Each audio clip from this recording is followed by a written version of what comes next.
ভিডিওটা করছি। আমি একটু আবার আইসক্রিম বানাচ্ছি, তোমাদের আইসক্রিম বানানো দেখিয়ে দিয়েছি। আইসক্রিম বানানো কিন্তু খুব সহজ, কোনো অসুবিধাই নেই। আর মা খুব আইসক্রিম খেতে ভালোবাসে, মা একটু একটু করে খায়। মা শুধু বলতে আইসক্রিম বানাও, আইসক্রিম বানাও, মানে আইসক্রিম বানানোটা সব থেকে ইজি তো।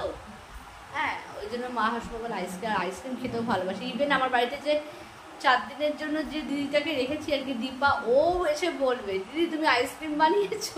মানে আইসক্রিম সবাই পছন্দ করে কি আমাদের বাড়িতে। আর আমার বাড়িতে যদি কেউ আসে, একটু যদি আমি আগে থেকে জানি আমি আইসক্রিম বানিয়ে রাখি, তাকে আইসক্রিম হয়ে যায়। আমি বাইরে কেনা আইসক্রিম মানে কিনিই না এখন। আচ্ছা, যাই হোক, তোমাদের সঙ্গে মোটামুটি আমি আইসক্রিম শেয়ার করেছি। যারা মানে বাড়িতে চেষ্টা করে যারা আইসক্রিম বানাও, বাচ্চাদের ছোটো ছোটো বাচ্চা বাড়িতে আছে, আমি তো নানা ধরনের খাবার বানাই, এটা আমার ভালোই লাগে বেশ। আমি নানা রকম খাবার নিজেও মানে শিখে প্র্যাকটিস করি, তোমাদেরকেও মানে পুরো করে দিই আর কি, মানে শেয়ার করে দিই যতটা মানে আমি নিজে শিখি আর কি। আজকে আমি বানাচ্ছি চকলেট আইসক্রিম, ঠিক আছে, চকলেট ফ্লেভারের আইসক্রিম। মেয়ের চকলেট আইসক্রিম প্রচণ্ড পছন্দ। আমার চকলেট আইসক্রিমটা একদম ভালো লাগে না, মারও ভালো, মার প্লেন মানে মার ভ্যানিলাটা, মার জন্য আমি একটু ভ্যানিলা করে দেবো আর কি, অল্প করে। দুটো মানে আইসক্রিমের বেসটা তো ওই মানে একই জিনিস, বেসটা একটুখানি কাস্টার্ড করে নিলে, ভ্যানিলা কাস্টার্ড করে নিলাম, নিয়ে এবার তার মধ্যে ওটা ফ্রিজে ঢুকিয়ে রাখলাম কাস্টার্ডটা। তারপর একদম মানে ফ্রিজে রাখার পর ঠান্ডা হয়ে গেলে তারপর ক্রিমটা দিয়ে যখন বিট করবো তখন ওটার মধ্যে কাস্টার্ডটা মিশিয়ে দিতে হয়। এবার একটা বেসিক আইসক্রিম হয়ে গেল। বেসিক আইসক্রিমের পর তারপর তুমি যেটা চকলেট ফ্লেভার করতে পারো, বা ওর মধ্যে তুমি পেস্তা এমনি দিয়ে মানে কাজু ফাজু দিয়েও করতে পারো আর কি। তা আমি তোমাদের সঙ্গে চকলেট আইসক্রিমটা শেয়ার করছি, খুব শর্টকাটে করছি আর কি, কারণ তোমরা অলরেডি দুটো আমি ভিডিওতে শেয়ার করেছি, দুটো আইসক্রিমের রেসিপি শেয়ার করেছি। হ্যাঁ, আজকে আমি এখন চকলেট আইসক্রিম, কারণ মেয়ে রাত্রিবেলা খেতে খেতে খিদে পেয়ে যায়, হ্যাঁ, ওই জন্য একটু বানিয়ে রাখি। আর আমরাও টুকটাক খাই আর কি, আমরা অল্প অল্প সামান্য খাই। ও তো ছেলে মানুষ, ওর একটু খিদে পায়, ওদের নানা পরীক্ষা। হ্যাঁ, সারা রাত্রি পড়াশোনা করে, আর একটু খিদে পেয়ে যায় পরীক্ষার সময়। দেখবে মেনলি বাচ্চাদের যদি ছেলে, ওর তো এখন বড় হয়ে গেছে, যারা ছোটো ছোটো ছেলে মেয়ে, তাদের যদি একটুখানি খাবার বানিয়ে ঘরের সামনে একটু নানা ধরনের খাবার দাও না, ওদেরকে পড়ার এনার্জিটা বেড়ে যায়। হ্যাঁ, বাইরে আর কত খাবার কিনে খাওয়া বলো তো, এমনিই তো পয়সার ব্যাপার আর কি। পয়সার ব্যাপারে সব থেকে, পয়সার থেকে বড় হচ্ছে আনহেলদি, ওগুলো খাওয়াও তো।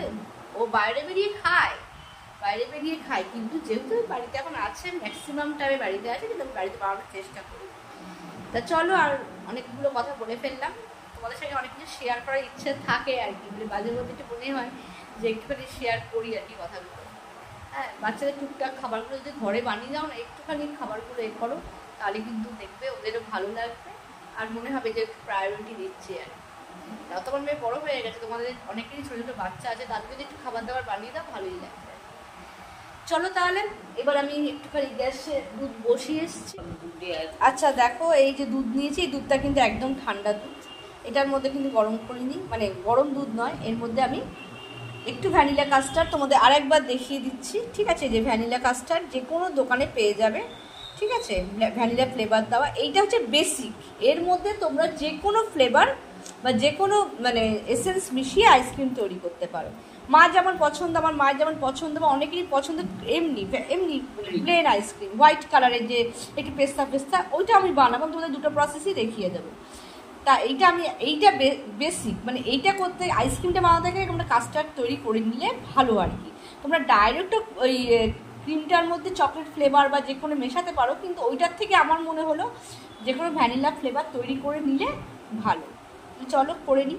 দেখো, এই ঠান্ডা দুধটার মধ্যে আমি 2 থেকে 3 চামচ মতন ভ্যানিলা ফ্লেভার কাস্টার্ড পাউডারটা, আসলে মা ফোন ধরেছে তো, মা ধরো ঠিক করে, আঙুলটা সরাও ক্যামেরা থেকে, এই যে, হ্যাঁ, 2 থেকে 3 চামচ। দুধটা যে পরিমাণ, আমার কিন্তু 500 দুধও নেই, আমার ওখানে 450 দুধ আছে আর কি, সেরকম পরিমাণ মতন দেবে। আর একটু সামান্য দিয়ে দিই, কাস্টার্ডটা যত ঘন ঘন হবে মা কাস্টার্ডটা মেশাচ্ছে আর কি দুধের মধ্যে, ঠান্ডা দুধ একদম। ওটা কিন্তু ভালো করে নাড়াতে হবে, ওটা নিচে ডালা ডালা পাকিয়ে যাবে। মা ভালো করে নাড়াও এটা। কিন্তু আমি একটু ঘন করে নিয়েছি। এই কাস্টার্ড বা আইসক্রিম বলো বা যাই বলো, একটু দুধটা কিন্তু ঘন করতে লাগে, ঠিক আছে, তাহলে টেস্টটা ভালো হয়। আচ্ছা এর মধ্যে আমি দিচ্ছি, আচ্ছা তোমাদের একটা জিনিস আমি শেয়ার করি। হ্যাঁ আমি না ব্রাউন সুগার নিয়ে এসেছি, সবাই দেখছি খুব ব্রাউন সুগার খাচ্ছে। এই দেখো নকুলদানা তো আমি দিই, তোমাদের বারে বারেই বলেছি আমি পুজোর সময় এই পুজোর নকুলদানাগুলো দিয়ে দিই।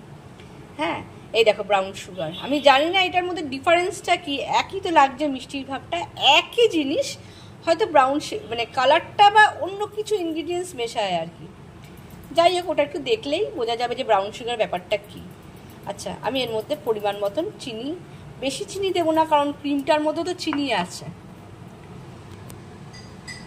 এই দেখো ব্রাউন সুগার মিশিয়ে দিলাম আমি। নকুলদানাটা কিন্তু গলে যাবে আর কি। আমি নকুলদানা বাতাসা এগুলো ফেলি না, এগুলো আমি রিউজ করে দিই আর কি, চা তরকারি এই সমস্তের মধ্যে আর কি। আর আচ্ছা এবার আমি ব্রাউন সুগারই নিয়ে এসেছি, অনলাইন থেকে নিয়েছি। খুব সবাই দেখি ব্রাউন সুগার ইউজ করে আর কি, আমি একটু ব্রাউন সুগার এই জন্য আনালাম। বলছে তো ডাক্তার সাদা জিনিস খেতে বারণ করছে, ময়দা তারপর চিনি, জানি না এটা সত্যি না মানে কি হয় জানি না, বারণ করছে তো শুনে কেমন লাগছে ওই জন্য আমি করছি আর কি, মানে নিয়ে এসেছি ব্রাউন সুগারটা। আচ্ছা এটা দুধটা ভালো করে ফুটে গেছে, এবার আমি কাস্টার্ডটা দিয়ে দেবো। দুধটা কিন্তু ভালো করে ঘন ঘন হয়ে গেছে। হ্যাঁ হ্যাঁ অল্প দুধই আছে, দুধটা কিন্তু আমি ভালো করে ঘন করে নিচ্ছি। আচ্ছা ব্রাউন সুগার দেওয়াতে না একটু হালকা ব্রাউনিশ কালার এসছে আর কি, ঠিক আছে, হালকা ব্রাউনিশ কালার এসছে।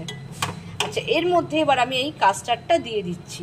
বেসিক আইসক্রিম করতে কিন্তু এরকমভাবে করবে, এটা খুব ভালো মানে ভালো হয় আর কি।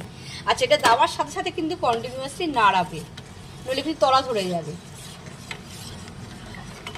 কাস্টার্ডটা তোমরা নিজেরা নিশ্চয়ই বানাও, এর মধ্যে তোমরা কাস্টার্ড বানালে কি হয় জানো তো, তোমরা যে আইসক্রিমও না করো এরকম করে করে একদম ঠান্ডা দিয়ে ওপরে ঠান্ডা করার পর ফ্রিজে রাখার পর তারপর ওপরে একটু ফল ড্রাই ফ্রুটস ওপরে ছড়িয়ে দিলে ভালো লাগে, বাচ্চাদের খুব ভালোবাসে আর কি।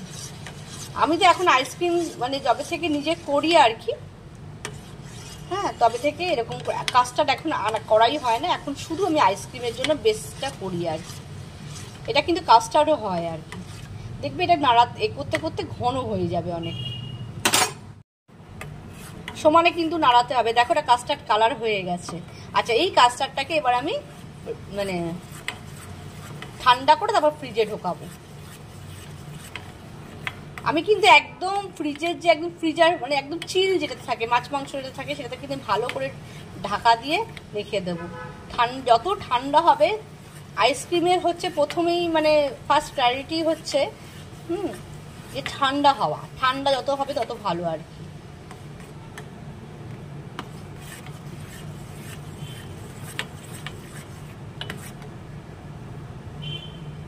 আস্তে আস্তে কিন্তু ঘন হয়ে যাচ্ছে এবং যত ঠান্ডা হবে তত ঘন হয়ে যাবে জিনিসটা। তোমরা যদি কাস্টার্ড করো জানো অবশ্যই। কাস্টার্ড কিন্তু আমি করে নিলাম, ঠিক আছে, হয়ে গেছে।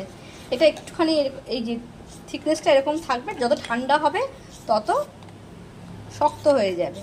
এটা আমি বাইরে রাখবো, ঠান্ডা হলে একদম ডিপ ফ্রিজে ঢুকিয়ে দেবো, ঠিক আছে। তাহলে এইটা এবার এটা পুরো ঠান্ডা হয়ে গেলে ফ্রিজে ঢোকাবো, 3-4 ঘন্টা বাদে ডিপ ফ্রিজ থেকে বার করবো, তারপর আইসক্রিমটা বানাবো। তাহলে ইনিশিয়াল স্টেজে একদম ফার্স্টের দিকে কিন্তু তোমাদের এরকম একটা বেসিক একটা এরকম করে করলে টেস্ট ভালো হবে। বেসিক একটা কাস্টার্ড করে নিতে হবে, তারপর ওর সঙ্গে ফ্লেভার মেশাতে হবে। কাস্টার্ডটা কিন্তু হয়ে গেছে, পুরো ডিপ ফ্রিজে রেখেছিলাম, ঠিক আছে। এরকমই জমাট বাঁধা অবস্থা থাকলে সুবিধা, আমি একটু আগে বার করে নিয়েছি। এবার সেম প্রসেস একই, ক্রিমটাকে আগে আমি ফেটিয়ে নেব। প্রথমে 1 নম্বর 2 নম্বর 3 নম্বর মানে আস্তে আস্তে বাড়াবো আর কি, ঠিক আছে। চলো করে নিই। দেখো এবার কিন্তু আমি আইসক্রিম করার জন্য এই ক্রিমটা নিয়ে এসেছি, ট্রপোলাইট। হ্যাঁ আগের বার ডিলাইটটা করছিলাম, এটা হুইপ টপিং মানে হুইপ ক্রিম আর কি। এই ক্রিমটা তোমরা যে কোনো ওই যেখানে কেকের জিনিসপত্র পাওয়া যায় সেরকম জায়গায় পেয়ে যাবে। তা এটা দিয়ে আমি প্রথমে এই বিটারটা দিয়ে হ্যান্ড বিটারটা দিয়ে, এই যে বিটারের মেশিন তোমাদের আগের দিনই দেখিয়েছি, প্রথমে 1 নম্বর মানে আস্তে আস্তে বাড়াতে হবে, 1 নম্বর তারপর 2 নম্বর বোতামে দিয়ে তারপর 3 নম্বর একদম স্পিডে বা করবো, মানে একেবারে হাই স্পিডে দেবো না, 1 নম্বর, 2 নম্বর, তারপর 3 নম্বরে দেবো। তাহলে এটা দেখাচ্ছি না, তোমরা তো অলরেডি জানো, 2বার দেখিয়ে দিয়েছি। তাহলে এটাকে আমি ফেটিয়ে আনি আগে। এই 1 কাপেরই যেহেতু এই 1 কাপ আমার হিসেবে 1 কাপ করলে মোটামুটি 8-9 জন আইসক্রিমটা খেতে পারবে আর কি। 1 কাপ ক্রিম আমি দিচ্ছি। আচ্ছা, তোমাদের আর একটা কথা আমি আবারও একবার বলে দিচ্ছি, যখন এই ক্রিমটা ইউজ করবে তখন কিন্তু ডিপ ফ্রিজেই এমনি রাখবে। ডিপ ফ্রিজ থেকে জিনিসটা করার আগে 4-5 ঘন্টা আগে বার করে রাখবে। এরকম লিকুইড ফর্মে হবে, অথচ ঠান্ডা হবে, ঠিক আছে? কারণ একদম গরম থাকলে কিন্তু হবে না। 4-5 ঘন্টা আগে এমনি নর্মাল ফ্রিজে রেখে তারপর এটা ইউজ করতে হয়। তারপর আবার যে না হয়ে গেলে আমি আবার এটা ডিপ ফ্রিজে ঢুকিয়ে দিচ্ছি। আমি কিন্তু 2 মিনিট 1 নম্বর এবং 2 নম্বর বোতামে দেওয়ার পর এরকম জমাট বেঁধে গেছে, দেখো। হ্যাঁ, দিয়ে এর মধ্যে আমি এবার একটু যেটা ফ্লেভার মেশাবে সেটা ইউজ করতে পারো। তা আমি এখানে দুটো করব, একটা হচ্ছে মা প্লেন খাবে, প্লেন একদম একটা করবো, আর একটা হচ্ছে চকলেট ফ্লেভারে। ভুল বললাম, এই কাস্টার্ডটা কিন্তু আগে মেশাতে হবে। এইরকম অবস্থাতে আমি এই জমাট বাঁধা কাস্টার্ডটা মিশিয়ে দিচ্ছি, দিয়ে আবার বিট করব। আচ্ছা, কাস্টার্ড মেশানো হয়ে গেল, ঠিক আছে? তা এবার আমি এই ছোটো বাটিটাতে একটুখানি প্লেন আইসক্রিম রাখবো, এখানে আলাদা করে রাখবো। আর এটাদের মধ্যে চকলেট ফ্লেভার, চকলেটের আমি এটা নিয়েছি হার্শিসের কোকো পাউডার, ঠিক আছে? এইটা মেশাবো আর কি। আর একটা করবো প্লেন, ওর মধ্যে একটুখানি পেস্তা, ড্রাই ফ্রুটস, কাজু ফাজু থাকলে দেবো। প্লেন আইসক্রিমটা কিন্তু মোটামুটি আমার হয়ে গেছে। হ্যাঁ, এইটা এবার আমি ফ্রিজে রেখে দেবো, ডিপ ফ্রিজে এখন থাকবে। যখন খাওয়া হবে তখন, যখন পরিবেশন করা হবে, তখন এর মধ্যে ড্রাই ফ্রুটস কাজু, পেস্তা, কিশমিশ ওপরে আমি ছড়িয়ে দেবো। এইটা আমি ডিপ ফ্রিজে রেখে দিচ্ছি। আচ্ছা, এর মধ্যে আমি কোকো পাউডার মেশালাম, দিয়ে এটাকে আবার আমাকে বিট করতে হবে। কিন্তু চকলেটের ওই কোকো পাউডার দেওয়ার পর পুরো হয়ে গেছে। আমি এর থেকে বেশি ডার্ক করি না, কারণ বেশি ডার্ক করে তিতকুটে লাগে। এবার আমি এই আইসক্রিমে, আমার যেহেতু আইসক্রিমে কোনো বক্স নেই, আমি এর মধ্যে প্লাস্টিকের বক্স রেখেছি, আপাতত কাজ চলে যাচ্ছে বলে, দিয়ে এর মধ্যে আমি এটা রেখে দিচ্ছি। দিয়ে এবার ওপরে একটুখানি চকলেটের সস বা চকলেট চকো চিপস বা চকলেট ক্যাডবেরি এর মধ্যে গার্নিশ করে দিতে পারো। আমি আইসক্রিমটা পুরো এর মধ্যে নিয়ে নিলাম, নিয়ে এর মধ্যে একটু ট্যাপ করে নেবে এরকম করে, তাহলে নিচে পুরো সুন্দরভাবে সেট হয়ে যাবে। এবার আপনি ওপরে গার্নিশ করে নেব। আমার কাছে চকো চিপস আছে, আর একটু, এটা খুব একটা নেই, শেষ হয়ে গেছে, সিরাপ আছে, হার্শিসের সিরাপ আছে, এটা আমি একটু ডেকোরেশন করে দেবো। এগুলো সমস্ত কেকের, যেখানে কেকের জিনিসপত্র পাওয়া যায় সেখানে সব পেয়ে যাবে। চকলেট আইসক্রিম কিন্তু রেডি হয়ে গেল। এটা আমি এবার একদম ডিপ ফ্রিজে 4 থেকে 5 ঘন্টার জন্য রেখে দেবো। দেখো, আমাদের আইসক্রিম কিন্তু রেডি। এটা একদম প্লেন করেছি ছোট্ট পুচকি বাটিতে। আর এই যে চকলেট আইসক্রিম দুটোই আমি একটু কাপে নিয়েছি, ঠিক আছে? আর এটা একটুখানি নিয়েছি টেস্ট করার জন্য আর কি, মাকে দেবো একদম অল্প করে।